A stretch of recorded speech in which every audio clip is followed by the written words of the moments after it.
সংসার জীবন মানে শুধু প্রতিদিনের দায়িত্ব বা নিয়মের বেড়াজাল নয়। এটি আসলে দুটি মানুষের একসাথে বেড়ে ওঠা বাগাবাগি আর ভালোবাসার এক সুন্দর ক্যানভাস। সংসারকে সুন্দর ও আনন্দময় করে তুলতে ছোট ছোট মুহূর্তে আসল সুখ। সংসারে বড় কোনো প্রাপ্তির চেয়েও প্রতিদিনের ছোট ছোট মুহূর্তগুলো বেশি দামি। একসাথে বসে এক কাপ চা খাওয়া, দিন শেষে একে অপরের গল্প শোনা কিংবা কোনো কারণ ছাড়াই একটুখানি হাসাহাসি করা, এসবের মাঝে লুকিয়ে থাকে সত্যিকারের ভালো লাগা। সংসারের দৈনন্দিন কাজগুলো মাঝে মধ্যে একঘেয়েমি বা ক্লান্তিকর মনে হতেই পারে, কিন্তু এই সাধারণ কাজগুলোর পেছনে লুকিয়ে থাকে একটা সুন্দর গোছানো জীবনের গল্প। বিসমিল্লাহির রহমানির রহিম। হ্যালো এভরিওয়ান, আসসালামু আলাইকুম সবাইকে। স্বপ্ননূরের সংসারের নতুন একটি লাইফস্টাইল ব্লগ ভিডিওতে আপনাদের সবাইকে ওয়েলকাম করছি। কাছে এবং দূরে, দেশ এবং প্রবাস থেকে যারা আমাকে প্রতিনিয়ত দেখেন, আশা করছি আল্লাহ তাআলার অসীম রহমতে আপনারা সবাই ভালো আছেন। আমরা আলহামদুলিল্লাহ ভালো আছি। ভিডিও শুরুতে আপনাদের কাছে একটা রিকোয়েস্ট রাখবো, যদি আপনারা আমাকে বোন মনে করেন, প্রিয় মেয়ে মনে করেন, তাহলে হয়তো বা কথাটা রাখতে পারেন। আপনারা আমার ভিডিওগুলো দেখেন ঠিকই, কিন্তু আগের মতো কেন জানি আমাকে লাইক, কমেন্ট, শেয়ার কোনো কিছুই করেন না। এদিক থেকে না সত্যি খুব খারাপ লাগে। প্লিজ আপু এবং আন্টিরা, ছোট্ট ছোট্ট সোনামণিরা, আমার ভিডিওতে একটি লাইক দিয়ে কন্টিনিউ করতে পারেন। এই ভিডিওটার পিছনে রয়েছে অনেক ধরনের শ্রম, যে শ্রম হয়তো বা আপনারা দেখতে পান না, তবে একজন কন্টেন্ট ক্রিয়েটর ছাড়া এই লাইফের কষ্টটা কেউই বুঝবে না।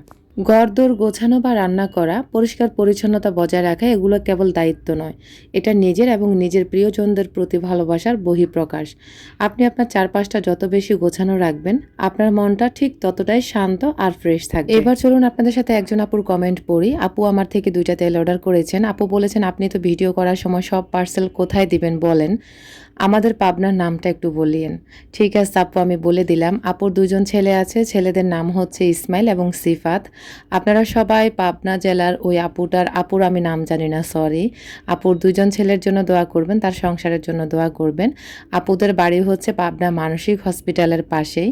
তা আশা রাখছি আপনারা সবাই আপুর জন্য দোয়া করবেন। আর আপু, আপনি আমার থেকে তেল নিয়েছেন, সুন্দর একটা রিভিউ দিয়েছেন, আলহামদুলিল্লাহ। আপু তেল পাওয়ার সাথে সাথে কিন্তু আমার তেলগুলা মাথায় দিয়ে তারপর হচ্ছে আমার ভিডিও দেখতে বসেছে। এটা আসলে কয়জন কাস্টমার, কয়জন বিজনেসম্যানকে দেয় আমি জানি না, তবে আমার সবগুলা কাস্টমার এত বেশি লক্ষ্মী, আলহামদুলিল্লাহ। যদিও আসলে লক্ষ্মী শব্দটা বলাটা তেমন একটা ভালো না, তারপরও আমি বলছি আলহামদুলিল্লাহ, আমার সবগুলা কাস্টমার অনেক বেশি ভালো। আমার কাছে আসলে তেমন খারাপ কাস্টমার আসেই না, যেটা বলা যায়। এটাও হচ্ছে আল্লাহ তাআলার একটা রহমত বলা যায়। এখন চলুন আরও একজন আপুর কমেন্ট পড়ি। আপুর আইডি নাম হচ্ছে জান্নাত তিশা 8848। আসসালামু আলাইকুম আপু। ওয়ালাইকুম আসসালাম আপু। আপনার কথা কাজ সব মিলে খুব ফ্রেশ লাগে। আপনাদের জন্য দোয়া করি। আমি 7 মাসের প্রেগনেন্ট আপু, আমার ছোট একটা মেয়েও আছে, আমাদের জন্য দোয়া করবেন আপু। মন থেকে আপনার অনাগত বেবির জন্য, আবার যে বেবিটা আছে, এবং আপনার জন্য মন থেকে দোয়া রইল। দূর দূরান্ত থেকে সত্যি আপনারা আমাকে অনেক ভালোবাসেন, সেটা আমি বুঝতে পারি। খুব অল্প সংখ্যক মানুষ আছেন যারা কিনা আমাকে ভালোবাসেন না। যাই হোক, এখন চলুন আপনাদের সাথে শেয়ার করি আমার নিজের হাতের বানানো অর্গানিক হেয়ার অয়েল। 45টারও বেশি প্রাকৃতিক ভেষজ উপাদান দিয়ে তৈরি করি, একদম অথেন্টিকভাবে। 100% হালাল এবং 100% কোয়ালিটি সম্পূর্ণ আমার এই তেল। আপনারা অনেকে জিজ্ঞেস করেন বাচ্চাদেরকে দেওয়া যাবে কিনা। আমাদের পরিবারের সব বয়সের বাচ্চাকে আমরা এই তেল দিয়ে থাকি। আলহামদুলিল্লাহ, কোনো রকমের রিয়াকশন বা হচ্ছে কোনো ধরনের সমস্যা হয়নি। আলহামদুলিল্লাহ। এই যে দেখতে পেলেন, আমি আমার আরাফকে কিন্তু চুলের গোড়ায় গোড়ায় তেল লাগিয়ে দিয়েছি। ওরা যেহেতু সময় পায় না, 2জন থেকে একজনও সময় পায় না ঠিকঠাক মতো, তো ওদের মাথায় কিন্তু আমি সপ্তাহে 3 দিন তেল দিতে পারি না। দেখা গেছে সপ্তাহে আমি ওদের মাথায় 1 দিন তেল দিয়ে থাকি। যেদিন ওরা শুক্রবারে বাসায় থাকে, ঠিক সেদিনই হচ্ছে ওদের মাথায় তেল দিই। আর আমার আরাফ তখন বলতেছে, আম্মু এত ভালো লাগতেছে, মনে হচ্ছে যে এখনই আমার ঘুম আসবে, আর মাথাটা এত ঠান্ডা হয়ে গেছে। সত্যি কথা, বাচ্চারা কিন্তু মিথ্যা কথা বলে না, বাচ্চারা যেটা বলে সেটা সত্যি কথাই বলে। তা আমি ওর সাথে একটু দুষ্টামি করতেছিলাম যে তুমি মজা করতেছো, ও বলছে না আম্মু সত্যি কথা। তো যাই হোক, বাচ্চারা কিন্তু সবসময় সত্যি কথাই বলে। এখন হচ্ছে আরফানের মাথায় আমি তেল লাগিয়ে দেব। তো ওই যে বললাম, ওরা কিন্তু সপ্তাহে, যেহেতু ওরা ছুটি পায় না, 1 সপ্তাহে 1 দিন শুক্রবারের সময় পায়, আর তখনই আমি ওদের মাথার এই যে আমি কিভাবে তেলগুলা লাগাই আপনারা দেখতে পাচ্ছেন। একদম চুলের গোড়ায় গোড়ায় আমি হচ্ছে, যেহেতু ওরা 1 সপ্তাহে 1 দিন তেল দেয়, আমি একদম চুবা চুবা করে মাথায় তেল লাগিয়ে দিই। আর গোসলের সময় ওরা হচ্ছে একটা শ্যাম্পু দিয়ে চুলগুলা ওয়াশ করে ফেলে। মাশাআল্লাহ আলহামদুলিল্লাহ এই তেল দিয়ে আমার অনেক অনেক আপুরা হচ্ছে উপকৃত হয়েছেন। অনেক আপুরা আমাকে হচ্ছে কমেন্ট করেছেন, অনেক আপুরা হচ্ছে আমাকে রিভিউ পাঠিয়েছেন। তো যাই হোক আলহামদুলিল্লাহ আপনাদের যাদের ভালো লাগবে তারা আমার থেকে তেল পারচেজ করতে পারেন। একদম আপনাদের চুল পড়া বন্ধ হবে, চুলের খুশকি দূর হবে, উকুন দূর হবে, চুলকে করব ঘন, কালো, স্বাস্থ্য উজ্জ্বল এবং সফট, শাইনি, সিল্কি। আপনারা জানেন আমার তেলের মধ্যে কিন্তু ক্যাশরাজ পাতা থাকেই থাকে। আমি ক্যাশরাজ পাতা ছাড়া কখনো তেল বানাইনি। ইনশাল্লাহ আর কখনো ক্যাশরাজ পাতা ছাড়া আমি তেল বানাবো না। আমি আমার গ্রাম এবং শহর থেকে দুইটা থেকে হচ্ছে আমি সংগ্রহ করে তারপরে হচ্ছে আপনাদের জন্য কোয়ালিটিফুল তেল বানানোর চেষ্টা করছি। একদম 100% হচ্ছে হালাল এবং 100% কোয়ালিটিফুল আমি আপনাদেরকে দিতে পারবো। তো অনেকেই বলেন যে এই তেল ব্যবহার করার নিয়ম কীরকম? নিয়ম হচ্ছে সপ্তাহে 2 থেকে 3 দিন আপনি তেলটা মাথায় দিবেন সন্ধ্যার পরে কিংবা রাতে, দিয়ে পরের দিন আপনি গোসলের সময় শ্যাম্পু দিয়ে মাথাটা ধুয়ে ফেলবেন। ইনশাআল্লাহ আপনার এগুলা দিতে দিতে আস্তে আস্তে আপনার সকল সমস্যা দূর হয়ে যাবে। তবে আপনারা যে বলেন যে ইনস্ট্যান্ট কোনো উপকার পাওয়া যায় কিনা, ইনস্ট্যান্ট আপনি মেডিসিন খেলেও, হাই ভোল্টেজের মেডিসিন খেলেও কিন্তু আপনি হচ্ছে ইনস্ট্যান্ট হচ্ছে আরাম পাবেন না। সব কিছুতে একটু ধৈর্য ধরতে হয়, তারপরে দেখবেন যে সব কিছু সুন্দর মতো হয়। কিন্তু দেখা গেছে অনেক আপুর এত অধৈর্য মানুষ হলে আসলে শুধু তেল না, যে কোনো কাজে আপনি হচ্ছে উপকার পাবেন না, যেটা সত্যি কথা। যাই হোক আপনারা অনেকে বলেন কয়টা তেল দিতে হবে, কয়টা তেল দিবেন সেটা আপনার মনের ইচ্ছা। তবে ভালো ভালো বড় বড় ব্র্যান্ডগুলোও বলে যে 1 থেকে 3টা তেল মাথায় দিলে অবশ্য আপনার সম্পূর্ণ সমস্যা দূর হয়ে যাবে ইনশাল্লাহ।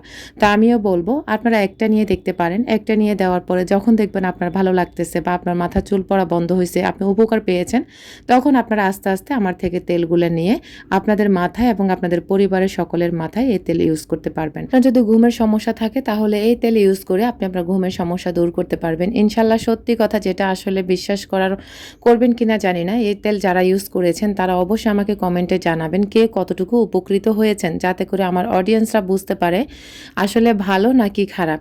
তবে আমি আসলে কথায় না কাজে বিশ্বাসী। আমার প্রিয় একজন বোন বিদেশে থাকে, আমার প্রিয় বড় বোন, উনি হচ্ছে আমার এই তেল দিলে ওনার সাথে সাথে মাথায় মানে তেল দেওয়ার পরে হচ্ছে ওনার ঘুম চলে আসে, মানে ওনার ভালো একটা ঘুম হয় আলহামদুলিল্লাহ। আমার অনেক কাস্টমার আমাকে এভাবে বলেছেন, যেটা আমি নিজেও অনেক বেশি উপকার হয়েছি, কারণ আমিও এই তেল ইউজ করি সবসময়। আমার বাচ্চাদের, আমার হাজব্যান্ড সবাইকে দিয়ে থাকি। আমার বাবার পরিবার, আমার বোনেদের পরিবার, আমার বোনের যে ছোট্ট একটা বেবি আছে 4-5 মাসের, তাকেও কিন্তু আমরা এই তেল ইউজ করাই। তবে ওকে একটু পরিমাণে কম দিতে হবে, যেহেতু এগুলা মাথা অনেক বেশি ঠান্ডা করে ফেলে। তো যারা নেবেন তারা হচ্ছে স্ক্রিনে দেওয়া নম্বরে অবশ্যই যোগাযোগ করবেন। সারাদিনের কাজে শেষ করে মানে একটু ব্রেক নিয়েছি, শেষ এখনো হয়নি।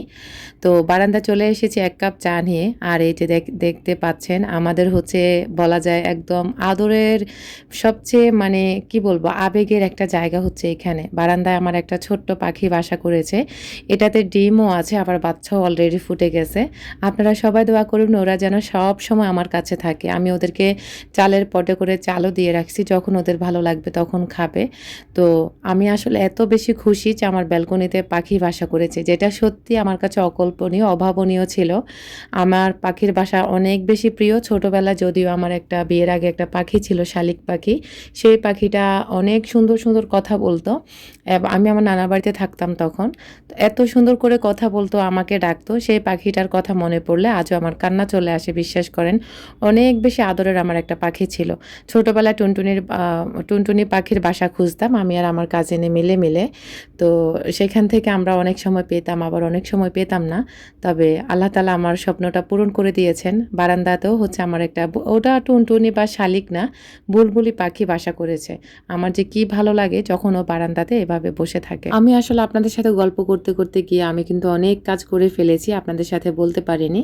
কাজকে কখনো বোঝা মনে করবেন না, এর মধ্যে আনন্দ খোঁজার চেষ্টা করবেন। কারণ কাজ করার সময় আপনার পছন্দের কোনো মিউজিক, পডকাস্ট বা অডিও বুক চালিয়ে নিতে পারেন। দেখবেন গান শুনতে শুনতে কখন যে শেষ হয়ে গেছে টেরই পাবেন না। তবে আমি আপনাদেরকে সাজেস্ট করব, যদিও যারা গান ভালোবাসেন ঘর গোছাতে গোছাতে, তারা চাইলে গান শুনতে পারেন। তবে হেদায়েত তো আল্লাহ সবাইকে দেয় না, হেদায়েত দেয় তাকে যার জন্য আল্লাহ ভালো কিছু রাখেন, তাকে আল্লাহ হেদায়েত দান করেন। তবে আমি যেটা করি, আমি বেশিরভাগ সময় যখন দেখা গেছে আমার ভিডিওর কোনো কাজ থাকে না, তখন হচ্ছে আমি কোরআন তেলাওয়াত চালু করে দিই আমার অডিওতে। তখন আমি ওই যে কোরআন তেলাওয়াত শুনতে শুনতে আমি আমার সংসারের কাজগুলো করে থাকি। আপনারা যারা হচ্ছে কোরআন তেলাওয়াত পছন্দ করেন তারা অবশ্যই কোরআন তেলাওয়াত শুনবেন, যেমন সূরা ইয়াসিন ইয়াসিন সূরা, বাকারা, বিভিন্ন সূরা আছে। আর যারা গান মিউজিক বেশি পছন্দ করেন, ওই যে বললাম হেদায়েত আল্লাহ সবাইকে দেয় না আর সবাই পায় না। আমাকেও যে আল্লাহ হেদায়েত দিয়েছে তা কিন্তু নয়। আমি এখনও সেরকমভাবে হেদায়েত পাইনি আল্লাহ পাকের তরফ থেকে। তবে আপনারা সবাই দোয়া করবেন আমি যেন সম্পূর্ণ হেদায়েতের ভিতরে আসতে পারি এবং কি আমার নফসকে আমি কন্ট্রোলে রাখতে পারি। এই দোয়াটুকু আপনাদের সবার কাছে আমি চাইবো। আবারও আপনাদের সাথে গল্প করতে করতে কিন্তু আমি রান্নাবান্না শেষ করে ফেলতেছি। আপনারা অনেকে রাগ করেন আমি আপনাদের কমেন্টের রিপ্লাই ভিডিওর মাধ্যমে বলি না। অনেক আপুরা বলে, অনেক আপুরা না চাইতে সব কিছু পেয়ে যায়, মানে তারা হচ্ছে রেডিমেড সব কিছু পায়। আমি ভাই রেডিমেড পাই না, আমার সব কিছু একা হাতে আমি নিজেকে হ্যান্ডেল করতে হয়। তাদের কাছে পর্যাপ্ত পরিমাণ সময় থাকে, তারা সব কিছু না চাইতে পেয়ে যায়, যেটা আমি পাই না। তো আমাকে অনেক স্ট্রাগল করতে হয় সব কিছুর ব্যাপারে। দেখা গেছে সারাদিনের কাজকর্ম শেষ করে যখন কমেন্টগুলো স্ক্রিনশট নিব, আবার এগুলাকে মানে আপনাদের জন্য সেট করব ভিডিওতে, ওই সময়টাও আলাদা একটা সময় বের করতে হয় আপুরা। যারা কষ্টটুকু বোঝেন না আজকে বুঝে নেবেন। ইনশাল্লাহ আমি চেষ্টা করব আপনাদের সবার কমেন্ট পড়ার জন্য। আজকের মতো এখানে বিদায় নিচ্ছি। আল্লাহ হাফেজ।